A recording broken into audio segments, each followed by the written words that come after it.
स्वाध्याय टीवी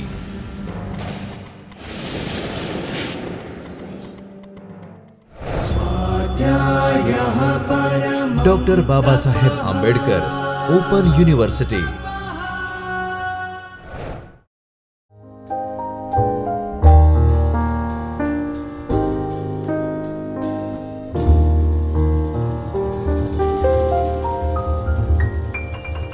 નમસ્કાર મિત્રો, આજે આપણે જે વિષય લેવાના છીએ એને આપણે આધુનિક કહીશું કે ઘણા સમયથી થતી પ્રક્રિયા કહીશું। આજનો જે વિષય છે શહેરીકરણનો છે, અર્બનાઇઝેશન। અર્બનાઇઝેશન અથવા તો શહેરીકરણ એનો મતલબ એ છે કે કોઈ વિસ્તાર શરૂઆતમાં શહેર હોતું નથી, પણ એ શહેર બને છે અમુક કારણોથી। શહેરીકરણને સમજવા માટે તો આપણે સૌથી પહેલાં તો જોઈએ શહેર એટલે શું। શહેરી વિસ્તાર અને ગ્રામ્ય વિસ્તાર એ બંનેને ઓળખવા હોય તો આપણે શું કરીએ? આપણે એવા કયા લક્ષણો છે કે આપણે ઓળખી શકીએ આ વિસ્તાર શહેરી વિસ્તાર છે, આ વિસ્તાર ગ્રામ્ય વિસ્તાર છે? આપણે ગમે કોઈ પણ વ્યક્તિને પૂછીએ તો એમનો જવાબ શું હશે? જ્યાં વધારે પડતી વસ્તી હોય એ, જ્યાં ઊંચા બિલ્ડિંગો હોય એ, કે જ્યાં ઝૂંપડપટ્ટીઓ હોય એ। ઝૂંપડપટ્ટીઓ એક અભિન્ન અંગ છે, હોવું જોઈએ એવું જરૂરી નથી, પણ આ તો એક ઓળખ પ્રકારનું છે। તો ગ્રામ્ય વિસ્તાર અને શહેરી વિસ્તારનો આપણે અહીંયા પરિચય લઈએ। અર્બનાઇઝેશન આજે આપણે ભણશું એ આજે મુખ્ય મુદ્દો આપણે જોઈએ છીએ અર્થશાસ્ત્ર સાથેનો એનો સંબંધ। વાસ્તવમાં અર્બનાઇઝેશન મલ્ટીડિસિપ્લિનરી કહી શકાય। ભૂગોળ, પ્લાનિંગ, ઇતિહાસ, નાગરિક શાસ્ત્ર એ બધા સાથે જોડાયેલો શહેરીકરણનો વિષય છે। અર્થતંત્ર અને શહેરો કઈ રીતે એકબીજા સાથે જોડાયેલા છે, એકબીજાની સમસ્યાઓ શું છે, વિકાસ સાથે એનો શું સંબંધ હોઈ શકે, એ રીતે આજે આપણે અર્બનાઇઝેશન જોશું। ટોપિક આપણો બને છે આપણે urbanisation from the economic aspect માં જે આજે આપણે મુદ્દાઓ કવર કરવાના છે એ છે what is the urban or city area. City area એટલે શું, અર્બન એરિયા એટલે શું? પછીનો મુદ્દો છે વોટ ઇઝ અર્બનાઇઝેશન, શહેરીકરણ એટલે શું, અર્બનાઇઝેશનના પ્રકારો અને અર્બનાઇઝેશન અને અર્થતંત્ર। આ ચાર મુદ્દાઓમાં વિભાજિત આપણું આ આજનું વક્તવ્ય રહેશે, વ્યાખ્યાન રહેશે, સેશન છે। તે પછી આપણે જોઈએ નેક્સ્ટ સ્લાઇડમાં કે અર્બન એરિયાને ઓળખવા માટેના લક્ષણો કયા છે, ફીચર્સ કયા છે। તો સૌથી પહેલાં તો યુનાઇટેડ નેશન્સે જે ભલામણ કરી છે કે પ્લેસ એવી જગ્યા કે જ્યાં 20,000થી વધારે લોકો એક જગ્યાએ રહેતા હોય। 20,000થી વધારે લોકો inhabitants living close together are urban. United States of અમેરિકાએ જે અર્બન એ પ્લેસને ઓળખ આપી છે to mean any locality where more than 2,500 people live. એટલે અહીંયા આપણને બે લક્ષણો મળે છે કે એક તો જનસંખ્યાનું મહત્ત્વ વધારે છે અને બીજું છે વસ્તીની ગીચતા, એક સાથે એક જગ્યાએ રહેતા લોકો। અહીંયા આપણે સૌથી પહેલી એક ભિન્નતા જોઈએ ગ્રામ્ય વિસ્તાર અને શહેરી વિસ્તારની। ગ્રામ્ય વિસ્તારનો મુખ્ય વ્યવસાય કૃષિ છે, જ્યાં મોટા મોટા ખેતરોની માલિકી હોય।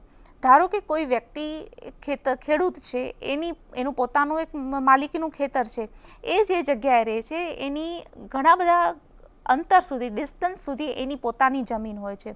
એ આજુબાજુ એનો વિસ્તાર હોય છે, એના અન્ય કોઈની માલિકી નથી હોતી। ઘણા લાંબા અંતર પછી બીજી વ્યક્તિનું ખેતર આવે છે। આ રીતે ગ્રામ્ય અને કૃષિ પ્રધાન અર્થતંત્રમાં ગીચ એક જગ્યાએ રહેતી વસ્તી નથી હોતી। એટલે આ એનું પહેલું લક્ષણ છે કે જનસંખ્યા, વસ્તીનું પ્રમાણ વધારે હોવું અને જ્યાં વધારે અંતર ન હોય એ રીતે લોકો રહેતા હોય। અહીંયા બીજું એક કારણ પણ ખાસ જોઈએ છીએ કે શહેરો જ્યારે બન્યા ત્યારે ફેક્ટરી હોય, મતલબ કે કારખાનાઓ હોય અથવા તો બંદરીય વિસ્તારો હોય, એના કારણે શહેરોનું સ્થાપના થઈ, અથવા તો વહીવટી મથક હોય જ્યાં એક જગ્યાએ લોકો એક સાથે કામ કરી શકતા હોય છે. એગ્રીકલ્ચર જ્યાં બેઝ હોય છે ત્યાં લોકો એક જગ્યાએ ઘણા બધા લોકો કામ નથી કરી શકતા હોતા, એટલા માટે ગીચ વસ્તી નથી હોતી પણ ફેલાયેલી વસ્તી હોય છે, ફેલાયેલો વિસ્તાર હોય છે.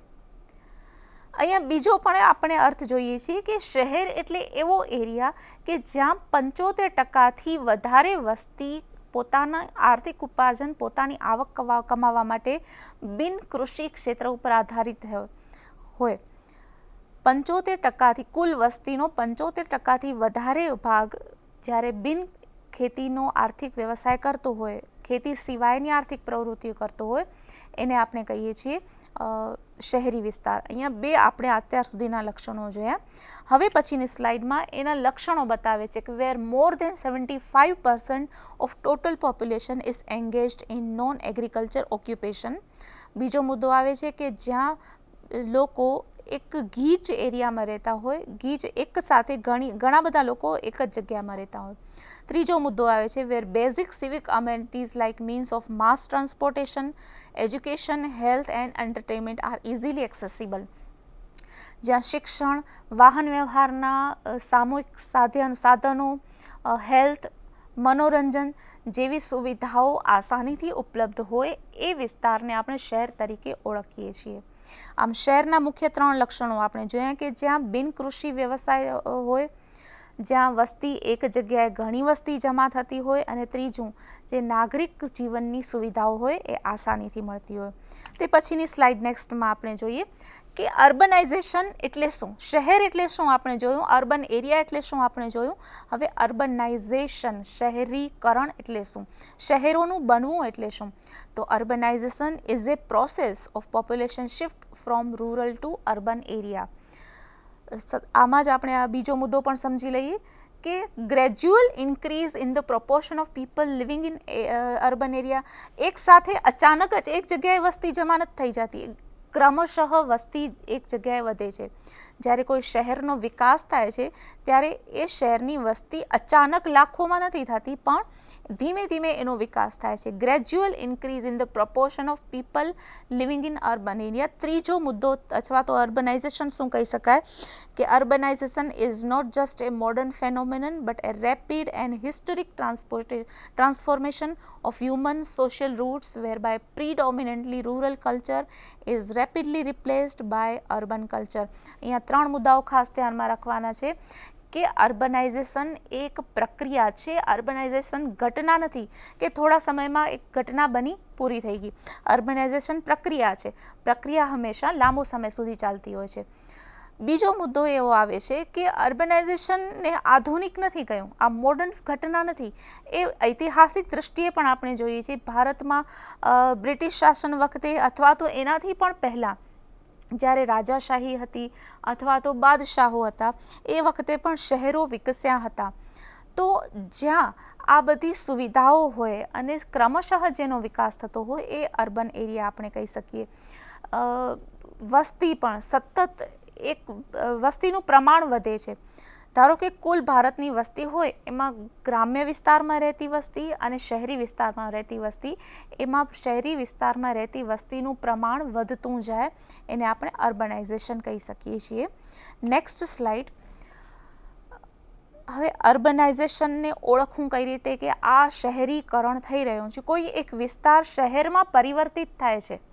ધારો કે કોઈ ગ્રામ્ય વિસ્તાર હોય અથવા તો નાનું એક વિસ્તાર હોય, નાની લોકાલિટી હોય, એ શહેરમાં પરિવર્તિત થઈ રહી છે, અર્બનાઇઝેશન થઈ રહ્યું છે. કેવી રીતે આપણે ઓળખશું તો permanent shift of population from rural to urban area. વસ્તીનું પરમેનન્ટ શિફ્ટિંગ થાય છે, એક દિવસમાં આવજાવ નથી થતી, પરમેનન્ટ શિફ્ટિંગ થાય છે. Physical growth of urban area, એ વિસ્તાર નો ભૌગોલિક અથવા તો ભૌતિક વિસ્તાર પણ વધે છે. આપણને ખ્યાલ આવશે કે જેમ જેમ શહેરી વિસ્તારો વધે છે તેમ તેમ આપણને ઘણી વખત ખબર પણ નથી પડતી કે એક ગામ અથવા તો એક શહેર ક્યાં શરૂ થયું અને ક્યાં પૂરું થઈ ગયું. કોઈ એક મોટો વિસ્તાર જુઓ, કોઈ એક શહેર જુઓ, તો આ શહેર અહીં પૂરું થયું, આપણે અહીંયા વાંચવા મળે છે કે આ શહેરની હદ પૂરી થઈ, આ ગ્રામ્ય વિસ્તાર શરૂ થયો, પણ આપણે લખેલું વાંચીએ છીએ એવો કોઈ પછી અંતર રહેતું નથી, એનો વિકાસ થતો જાય છે, ભૌગોલિક વિસ્તાર થતો જાય છે. Society adapts change and comes out of orthodox structure. આપણે આગળની સ્લાઇડમાં પણ જોયેલું હતું કે જ્યાં પ્રીડોમિનેન્ટલી એટલે કે પૂર્વ સ્થાપિત ગ્રામ્ય રહેણી કરણી હોય, ગ્રામ્ય પદ્ધતિ જીવન પદ્ધતિ હોય, એમાંથી પરિવર્તન થઈને શહેરી જીવન પદ્ધતિ લોકો અપનાવે છે. જ્યાં પ્રીડોમિનેન્ટલી રૂરલ કલ્ચર એટલે જીવન પદ્ધતિ, the way of living, culture એટલે ધ વે ઓફ લિવિંગ, ગ્રામ્ય વિસ્તારમાં જે રીતે રહેણી કરણી હોય એના કરતાં શહેરી જીવનની રહેણી કરણી એની જગ્યા લે છે, એનું જીવન એ રીતે જીવાય છે. તો અહીંયા પણ જે લોકો શહેરમાં સ્થળાંતરિત થાય છે એ લોકો જીવન પદ્ધતિ આધુનિક બનાવે છે, એના પ્રત્યે અનુકૂલન સાધે છે. સ્લાઇડમાં જોઈએ આપણે, જેમાં ગ્રામ્ય વિસ્તાર એવો છે કે જ્યાં એકબીજાના સહકારથી જીવન જોવા મળે છે આપણને.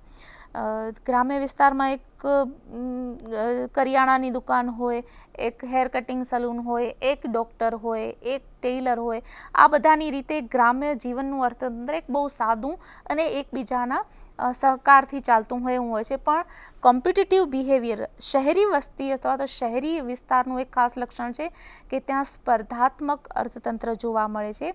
એક સાથે ઘણા બધા લોકો એક જ વ્યવસાયમાં હોય એના કારણે સ્પર્ધાત્મક જોવા મળે છે. અને ખાસ કરીને જે શહેરીકરણ phenomenon of urbanization is closely linked with modernization, industrialization and sociological changes.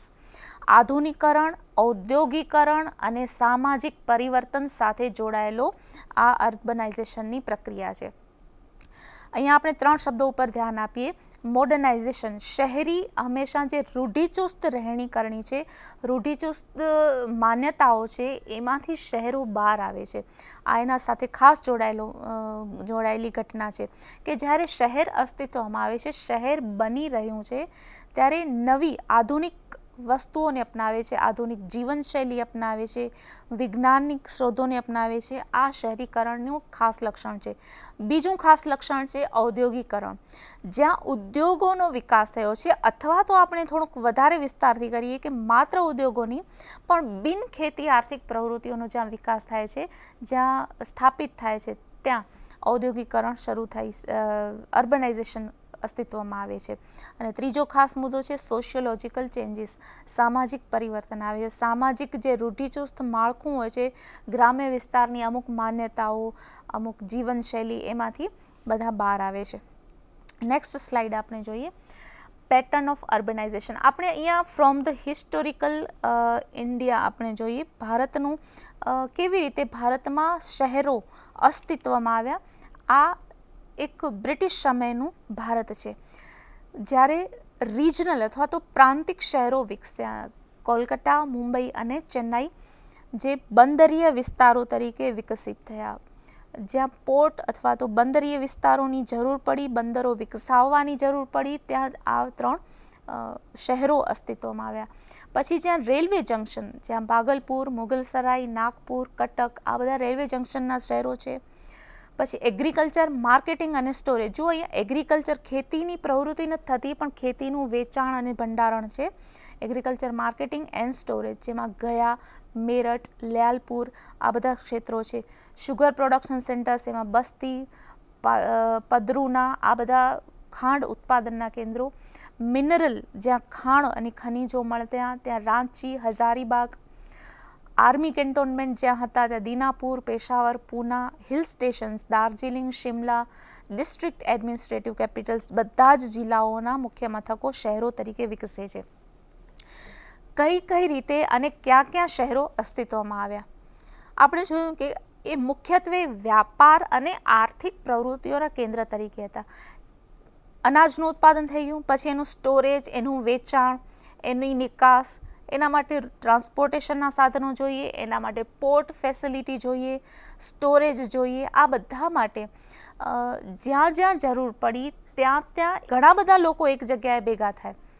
અહીંયા ખાસ ભેદ ધ્યાનમાં રાખજો, agriculture and industry, agriculture base economy, industry base economy.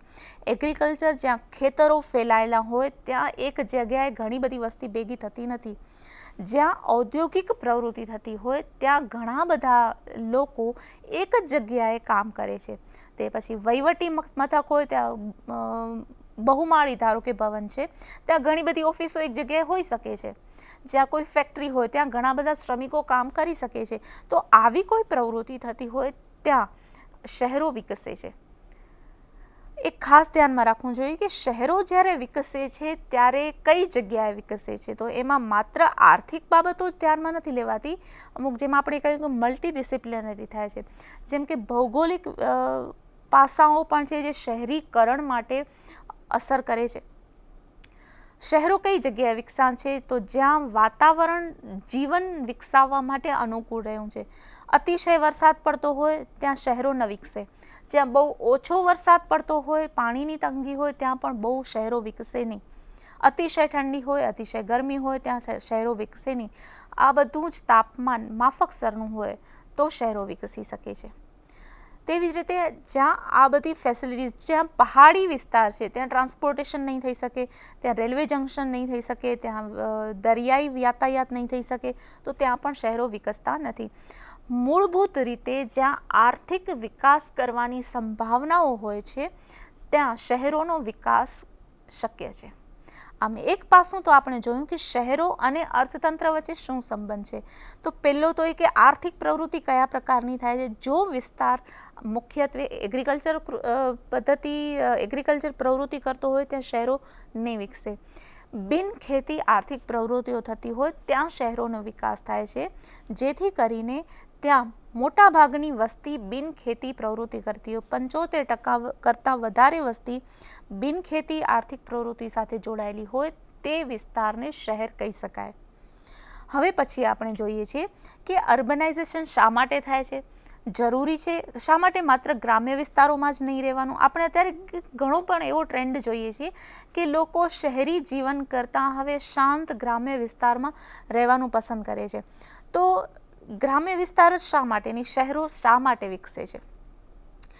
એક પહેલું ખાસ તો કારણ એ કહી શકાય કે જ્યાં આંતરિક વાહન વ્યવહારની, મધ્યમ અંતરના વાહન વ્યવહારની સામૂહિક અથવા તો માસ ટ્રાન્સપોર્ટેશનની સુવિધા હોય ત્યાં શહેરો વિકાસ કરતા નથી.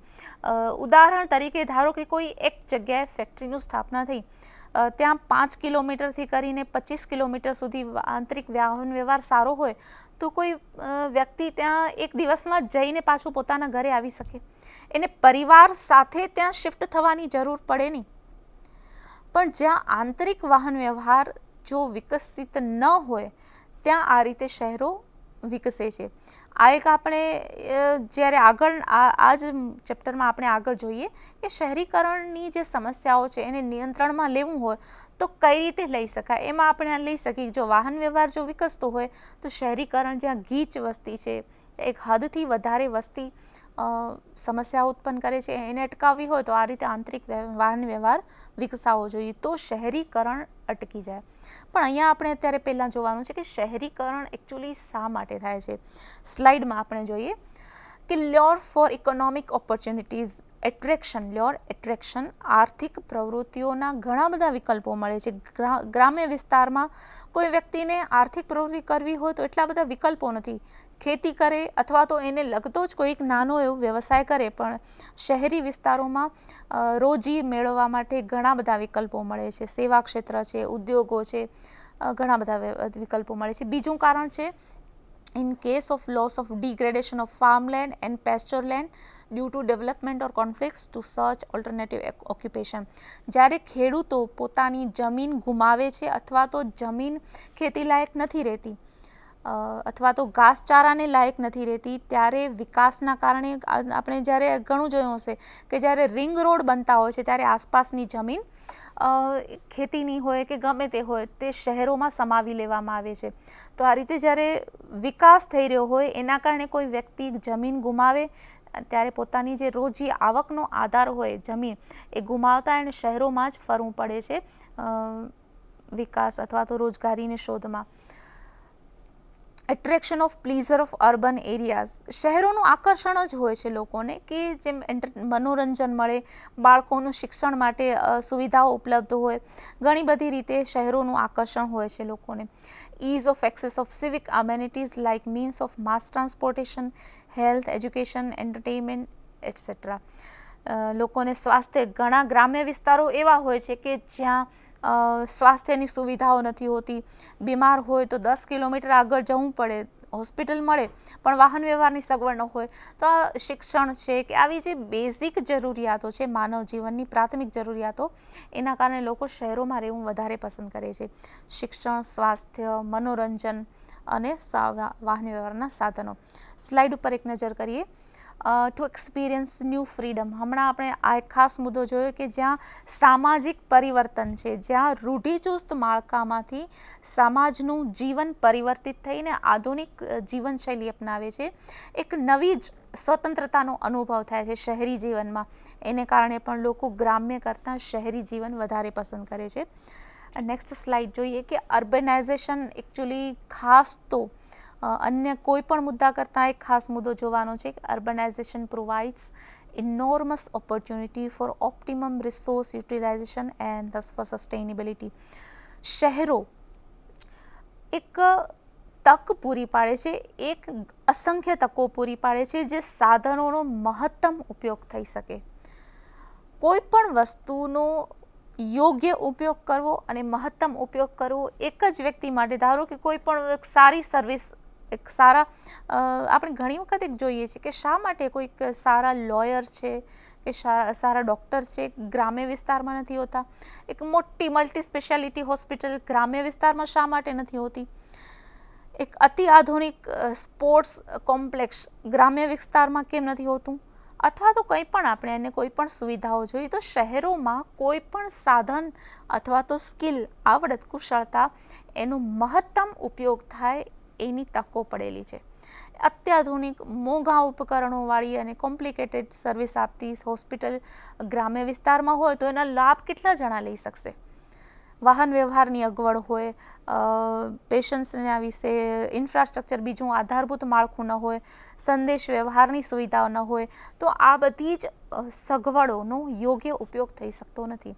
આ બધા કારણોસર શહેરોમાં દરેક વ્યક્તિ પોતાના સાધનોનો મહત્તમ ઉપયોગ કરવા માટે અહીંયા આવે છે, જેથી કરીને સસ્ટેનેબિલિટી અથવા તો ટકવાની ક્ષમતા વધે છે. અર્બનાઇઝેશન અને ઇકોનોમિક્સ કઈ રીતે એકબીજા સાથે જોડાયેલા છે એ આપણે નેક્સ્ટ ચેપ્ટરમાં લઈશું. આજે આપણે જોયું એને ફરીથી એક વખત એના પર આપણે નજર કરીએ. સૌથી પહેલાં તો આપણે જોયું કે ગ્રામ્ય વિસ્તાર શહેરી વિસ્તાર કરતાં ક્યાં અલગ પડે છે. તો ગ્રામ્ય વિસ્તારમાં જનસંખ્યા તો ઓછી હોય જ છે, પણ મોટા ભાગનો અને પ્રાથમિક ખેતી વિશેનો વ્યવસાય હોય છે, જ્યારે શહેરી વિસ્તારમાં ગીચ વસ્તી હોય છે. 75% કરતાં વધારે વસ્તી બિનખેતી ક્ષેત્રે આવક મેળવે છે, આધુનિક સુવિધાઓ પ્રાપ્ત કરે છે. શહેરીકરણ એટલે જ્યાં પોપ્યુલેશનનું શિફ્ટિંગ થાય, જ્યાં વસ્તી ગ્રામ્યમાંથી શહેરોમાં સ્થળાંતરિત થાય, એને શહેરીકરણ કહેવાય. જો માત્ર ફેક્ટરીઝનો વિકાસ થાય, ત્યાં નવા નવા કારખાના હોય, બધું હોય, સ્કૂલ હોય, પણ ત્યાં જો વસ્તીનું સ્થળાંતર ન થાય તો એ શહેરો નહીં વિકસે. ધારો કે કોઈ વ્યક્તિ પોતાનો રોજગાર મેળવવા માટે, જેમ આપણે આગળ વાત કરી એવી જ રીતે સવારે નીકળીને સાંજે પાછો પોતાના ઘરે જે ગ્રામ્ય વિસ્તારમાં છે આવી જાય, તો જે રોજગારી મેળવવા જાય છે એ જગ્યાએ શહેરોનો વિકાસ નહીં થાય. આમ વસ્તીનું પરમેનન્ટ શિફ્ટિંગ અથવા તો સ્થળાંતર થવું જોઈએ. કુલ વસ્તી ત્યાં વધવી જોઈએ. પ્રમાણ વસ્તીનું ગ્રામ્ય કરતાં શહેરી વિસ્તારોમાં વધવું જોઈએ. વસ્તી એક જગ્યાએ ગીચ હોવી જોઈએ, ડેન્સ હોવી જોઈએ. ડેન્સિટી, વસ્તીની ગીચતા હોવી જોઈએ નહીં, હોય છે શહેરોમાં. કારણ કે ઘણા બધા લોકો એક જગ્યાએ રહી શકે છે. ગ્રામ્ય વિસ્તારમાં ઘણા બધા લોકો એક જગ્યાએ રહી શકતા નથી, કારણ કે ઘણા અંતર સુધી ખેતરો ફેલાયેલા હોય છે. અહીંયા જ એક ખેતર હોય, બાજુમાં જ બીજું ખેતર હોય, તેમ છતાં બંને વચ્ચે અંતર હોય છે. આમ વસ્તીનું ગીચ હોવું, વસ્તીની સંખ્યા વધારે હોવી અને પરમેનન્ટ સ્થળાંતર હોવું એ શહેરીકરણના લક્ષણો છે. પછી શહેરીકરણ શા માટે થાય છે?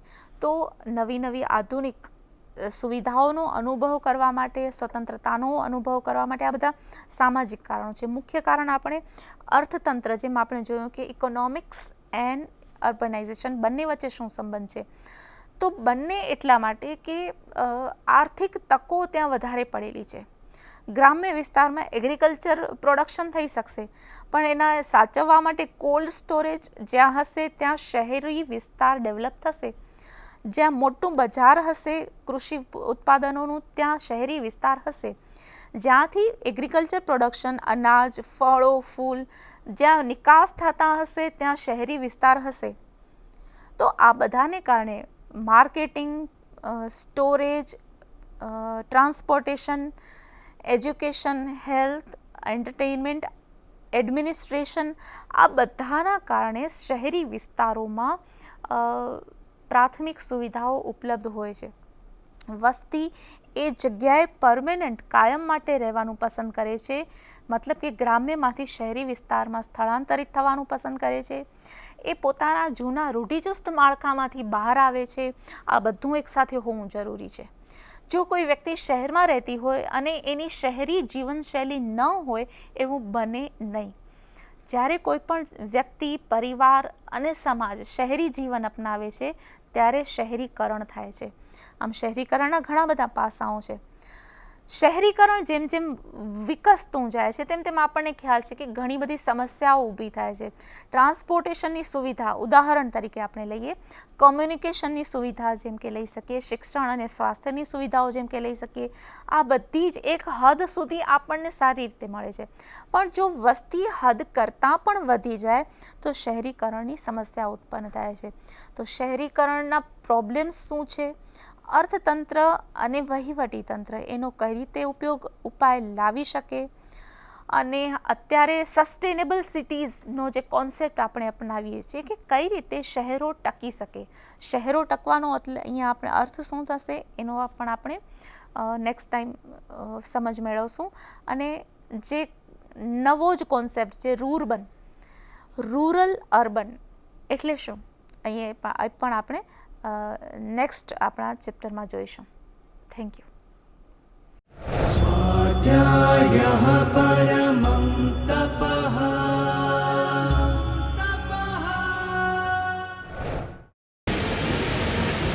સ્વાધ્યાય ટીવી